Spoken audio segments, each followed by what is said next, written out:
Motorcycle racing officials once allowed smoke flares to enter the circuit until one ignited the grass, forcing marshals to extinguish the fire.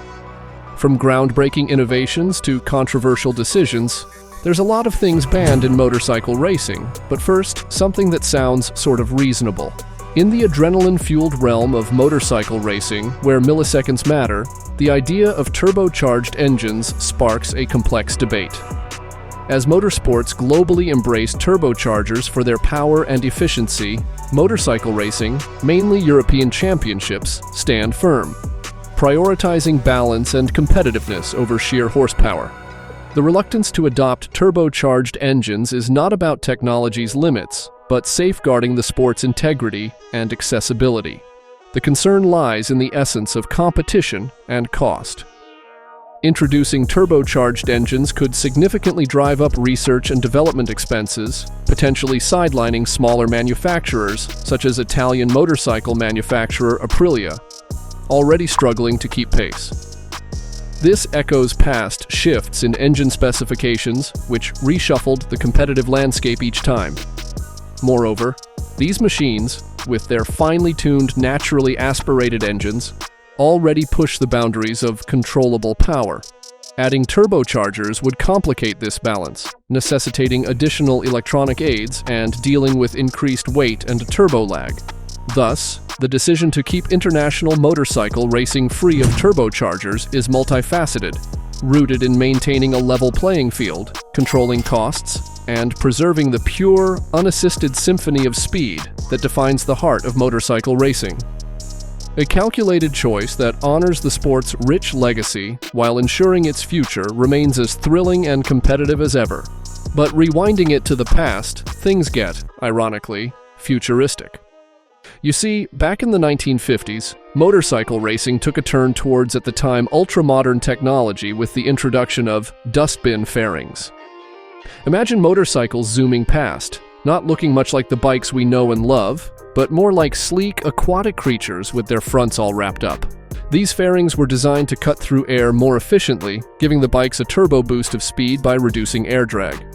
But this innovation wasn't without its controversies.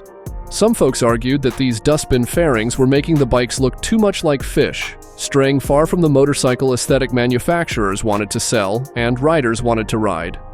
Then there was a more serious concern. With these fairings, the bikes could become unmaneuverable, especially at high speeds, making them a danger to the riders themselves. British rider Bill Lomas, a racer from that era, shared tales of testing these streamlined bikes. He described how one bike with a particularly bad design of fairing would catch the wind and start to feel out of control, even on straightaways. It's like the bike was trying to take flight, except no one had given it wings. On the other hand, Lomas also tested another bike from Italian manufacturer Guzzi that was designed better and didn't have these issues, proving not all streamlined designs were bad, but despite the potential benefits, by the end of 1957, these dustbin fairings were banned. The reason? Steering at high speeds just proved too tricky for most, and not every team had the resources to design a safe, wind tunnel-tested fairing like Guzzi did.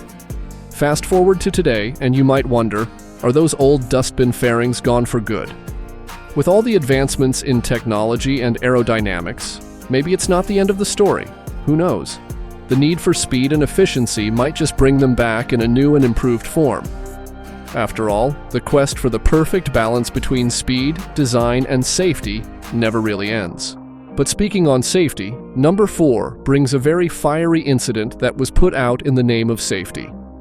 The debate over smoke flares paints a vivid picture of passion and controversy. Officially banned from tracks for countless safety reasons, these flares nevertheless find their way into the hands of enthusiastic fans, eager to add a dramatic flair to the race day atmosphere. However, the dangers of smoke flares are not to be underestimated. In a severe incident at the city of Assen in the Netherlands, a warm-up lap almost turned into a disaster when a flare was launched into the track's grass field, igniting the grass, forcing 2 marshals onto the track to extinguish the fire before it got out of control. This moment of tension highlights a critical point. Smoke flares bring more risk than reward to the racing environment. jeopardizing not only the safety of the riders, but potentially leading to visibility issues, unexpected track obstructions, and also compromising the viewing experience for fellow spectators, both at the track and those watching from home. Critics argue that although flares may initially seem attractive or appealing, their dangers far outweigh any potential benefits. In a sport where split-second decisions can determine success or disaster, the distraction caused by the smoke from flares cannot be underestimated. Even from a spectator's perspective, the experience is diminished. I mean, just imagine securing a prime spot to watch the high-speed action, only to have your view obscured by a thick red haze. Setting aside the visibility issues, let's not even get started with those with respiratory issues. All in all, it seems the previous incident, as well as some others, were more than enough to officially ban any cannons, flares, smoke bombs, or anything related of that nature. While these things may be immediately visible for everyone in the stands, on the other hand, number 3 talks about the less flashy banned thing in motorcycle racing. That's right, I'm talking about drones.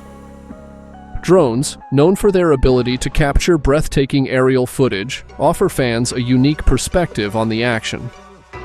However, despite their potential to enhance the viewing experience, the flying of drones over circuits during motorcycle racing events has been officially banned.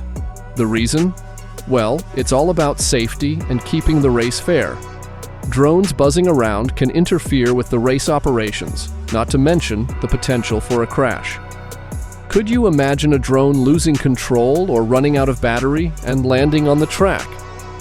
Wouldn't be a pretty picture, right? But a specific incident that really brought this issue to life was at a 2022 Grand Prix event in Mandalika, Indonesia, where regional police had to step in and take down a whopping 18 drones that were flying above the circuit. But impressively, they didn't just wave them off. They used a jamming system to break the connection between the drones and their operators. This wasn't a spur-of-the-moment decision either. The police had been on high alert, stationed around the circuit, ready to act since the day before the drones were taken down.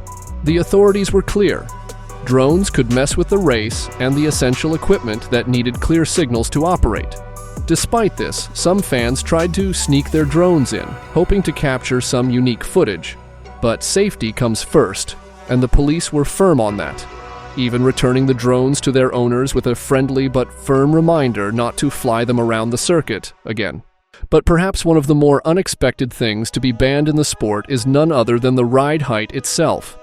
Ride height devices were introduced to the sport in 2018. They were a bit like the secret sauce that makes bikes zip off the line faster and keep their cool in tight corners.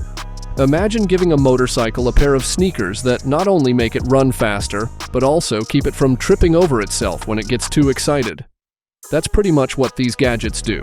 They adjust the bike's height to help control wheelies and improve speed, especially during starts and when exiting corners. Sounds awesome, right?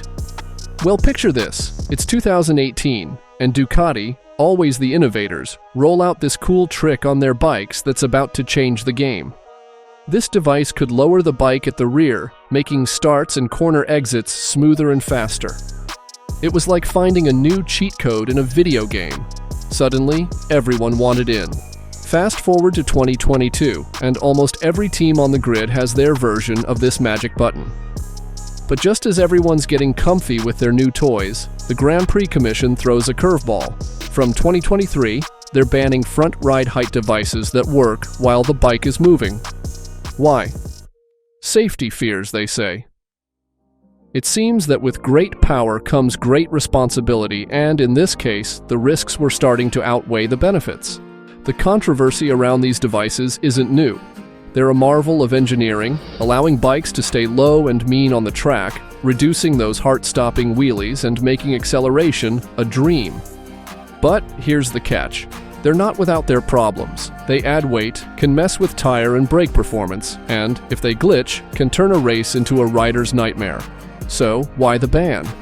It boils down to safety and keeping the sport's costs from skyrocketing. Motorcycle racing is thrilling because of the skill it demands from riders, not just the tech on their bikes. And while Ducati was the lone wolf wanting to keep the front ride height devices, the decision was unanimous. They had to go. This isn't the first time the sport's officials ruined Ducati's pioneering spirit. Remember those aerodynamic winglets they brought in 2015? Those got the boot too, for similar reasons. It shows that in the quest for speed, there's a fine line between innovation and keeping the sport true to its roots. And boy are they literal in that sense, because number one was unexpected. The absence of a team radio is a topic that often races to the forefront of discussions. Unlike other motorsports where team radio plays a crucial role in strategy and communication, motorcycle racing officials have steered clear of this technology, relying instead on the traditional pitboard method for messages between the team and rider. So, why does the sport resist integrating team radios? It boils down to a few pivotal reasons. Firstly, motorcycle races are sprint races, devoid of scheduled pit stops for refueling or tire changes, except under extraordinary circumstances like flag-to-flag races. This means there's less need for constant back-and-forth communication about strategy adjustments. Moreover, the essence of these races emphasizes the individual battle between riders and their machines, pitting the rider's skill and decision-making against the track and competitors.